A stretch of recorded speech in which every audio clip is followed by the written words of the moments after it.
বলো। আজকে ঝাড়গ্রাম বেলপাহাড়িতে তুমি মজা করব। আর এই তো আমার মাসি, আপনাদের ইউটিউবার। গুড মর্নিং বন্ধুরা, আজ আমরা যাচ্ছি ঝাড়গ্রাম দেখতে। আমি আছি আমার ছোট বোনের বাড়িতে। নৈহাটি থেকে আমাদের জার্নি শুরু হলো ভোর 5টায়। আমরা কলকাতায় পৌঁছে গেছি। এই অঞ্চলটার নাম হলো ডানলপ। আর একটু এগিয়ে গেলেই দক্ষিণেশ্বরের কালী মন্দির।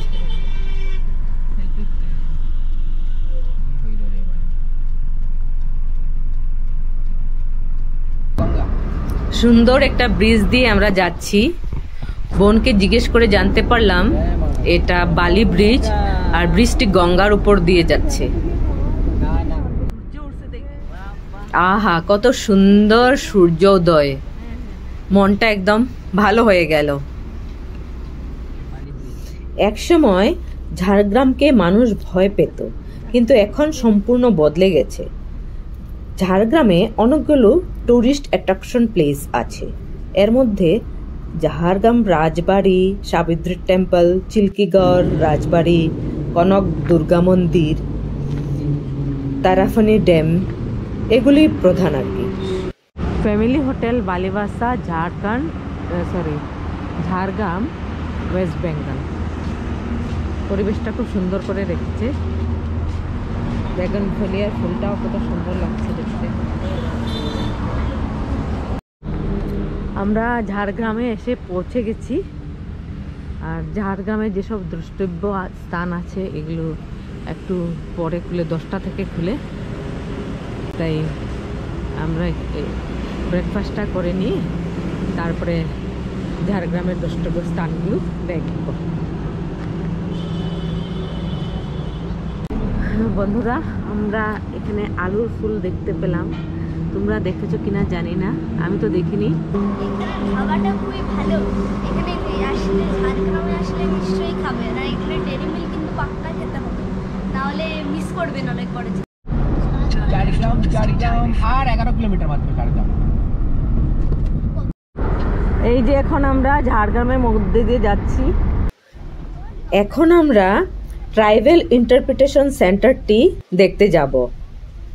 ট্রাইবেল ইন্টারপ্রিটেশন সেন্টারটি ঝাড়গ্রাম শহর থেকে মাত্র 1 কিলোমিটার দূরে অবস্থিত। ঝাড়গ্রাম রাজবাড়ি যাওয়ার পথেই এই সেন্টারটি পাওয়া যায়। আমরা তো আসলাম, কিন্তু এই ইন্টারপ্রিটেশন সেন্টারটি 11টার সময় খোলে। তাই আমরা ভাবছি এখন রাজবাড়িটি দেখে নিই প্রথমে, তারপর আবার আসবো। এটা হলো ঝাড়গ্রাম রাজবাড়ি। রাজবাড়ি আপনারা আসবেন, দেখুন, এই দেখুন। এই যে এটা ঝাড়গ্রামের রাজবাড়ি। এটা হলো প্রাইভেট প্রপার্টি, তাই আগে থেকে তো আমাদের জানা নেই, বুক করে আসিনি, তাই আমরা দেখতে পারলাম না। আপনারা কখনো আসলে আগে থেকে বুক করে আসবেন। তো বন্ধুরা, আমরা এখন সাবিত্রী মন্দিরে এসেছি ঝাড়গ্রামের।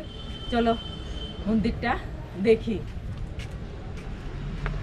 আমাদের সাথে চলো। মন্দিরটির ফুল বাগানটাও খুব সুন্দর, আর একটা থেকে একটা সুন্দর সুন্দর ফুল আছে এখানে। দেখো বন্ধুরা, এই ফুলটা তো খুবই সুন্দর সাদার মধ্যে। তো এটা হলো মন্দির। তো মন্দিরটা একটু ঘুরে বেড়াই, তোমরা দেখো। এই দেখুন, এখানে দুর্গা মার মূর্তি আছে। এই মন্দিরটি দুর্গা মায়ের মন্দির। এখানে দুর্গা মায়ের একটি খুব সুন্দর চিত্রপট আঁকা আছে। যজ্ঞকুণ্ড, এই যে হলো মন্দির। অনেক পুরনো মন্দির।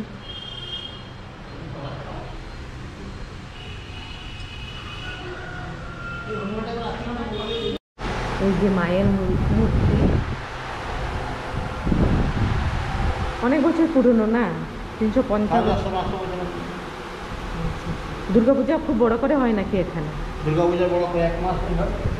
আচ্ছা 15 দিন ধরে হয়। আচ্ছা। আমরা অনেক দূর থেকে এসেছি তো, কোথায়? আসাম থেকে এসেছি। বাবা, আসাম কোথায়?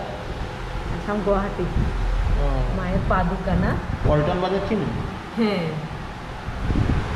পল্টন বাজারে আমার দাদা থাকে। আচ্ছা, পূজারিজির সাথে আমাদের আরও কিছুক্ষণ কথা হলো। তো ঝাড়গ্রাম সাবিত্রী মন্দিরটি ঝাড়গ্রাম শহর থেকে প্রায় 4 কিলোমিটার দূরে অবস্থিত। এই মন্দিরের সংলগ্ন একটা পুকুরও আছে, খুব সুন্দর পুকুরটা। মন্দিরটি প্রায় 500 বছর পুরনো। মন্দির সংলগ্ন একটা পুকুর আছে, পুকুরটি দেখতে বেশ সুন্দর। এখন প্রায় 11টা বাজে।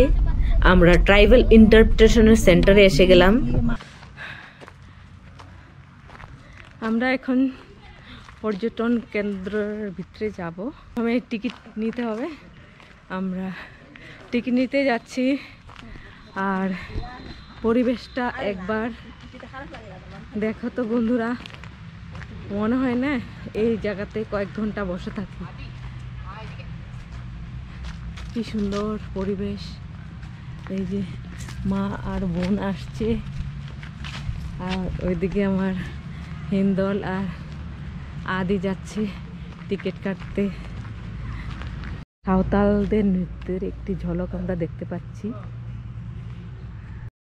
ট্রাইবেল ইন্টারপ্রিটেশন সেন্টার, প্রকৃতি পর্যটন কেন্দ্র, ঝাড়গ্রাম। এখন আমরা ভিতরে যাচ্ছি। ভিতরে ফটো উঠাতে দেবে কিনা জানি না, কিন্তু যেই হোক, এই যে এমন পরিবেশ।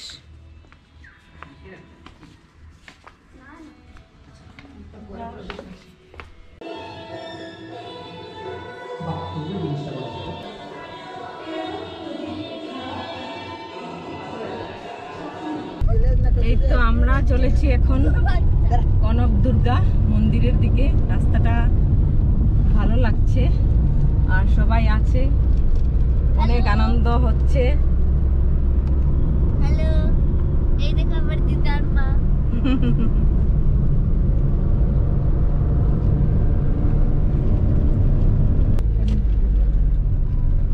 দেখো ফুলটা, দেখো উপরে দেখো ফুলটা। আহা, 30 টাকা আমাদের পার্কিং চার্জ। পাশে দুলুং নদী আছে। এখানে আমরা গাড়ি পার্ক করলাম, এখন মন্দিরটা দেখতে যাব।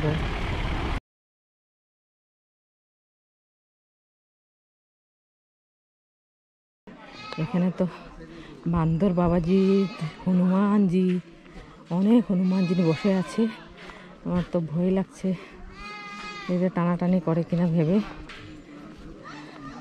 আমার সামনে যেতে ভয় লাগে, কিন্তু কিছু করছে না দেখছি। আর এই হলো দুর্গা মাতার মন্দির। না, কিচ্ছু করে না, সব সাথে সাথে ছোট ছোট বাচ্চা নিয়ে মা বান্দরগুলো। এই মন্দিরটি নতুন তৈরি করছে। এই মন্দিরটি আসল মন্দির জরাজীর্ণ হয়ে ভেঙে পড়েছিল, তাই এই জায়গায় মন্দিরটি বানাচ্ছে। ঝাড়গ্রাম আসলে এই জায়গাটা আসতে ভুলবে না যেন তোমরা, অবশ্যই আসবে। চলো। জায়গাটা খুব সুন্দর। জায়গাটা খুবই সুন্দর।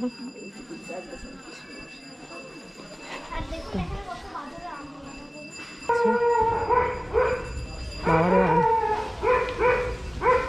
কেন এরকম করছে জানি না, সব গাছে গুছে উঠে গেছে। বাপরে, এখানে বলি হয়, বলির দিকটা তো দেখাই যাচ্ছে। জলের বন্দোবস্ত আছে, ছোট্ট একটা পার্ক আছে শিশুদের জন্য খেলার জন্য। এখান থেকে মন্দিরের চূড়োটা দেখা যাচ্ছে, আর সুন্দর লাগছে, খুব সুন্দর লাগছে দেখতে। এখানে একটা নদী, নাম দুলুং। এটা তো আমার আসামের ডিমা হাসামেও এই নামের একটা নদী আছে, দুলুং। আচ্ছা, দেখাই তো, যাই গিয়ে দেখি দুলুং নদীটা কেমন। দিকটিকে এদিকটায় হাই বেবি, হাই। এই দেখো, এদিকে নাকি দোলং নদী আছে, আমাদের ডিমা হাসাও তো একটা দুলুং নদী আছে, যাই দেখি গিয়ে কেমন দেখতে। এটা হলো দুলুং নদী। বাহ, নদী তো খুব সুন্দর নদী, লোকজন এখানে স্নান করছে। ও আমার স্নান করতে ইচ্ছা হয়ে গেল। ও হো হো হো হো হো, মা বোন ওদিকে আছে, আর এত সুন্দর নদী, গরমের মধ্যে স্নানের ইচ্ছা করছে। আমি এখন আছি দুলুং নদীর পাড়ে। কি সুন্দর নদী দেখো বন্ধুরা। এই দুলুং নদীর পাড় থেকেই আমি সবাইকে শুভেচ্ছা জানাচ্ছি। সবাই ভালো থেকো। Thanks for your valuable time.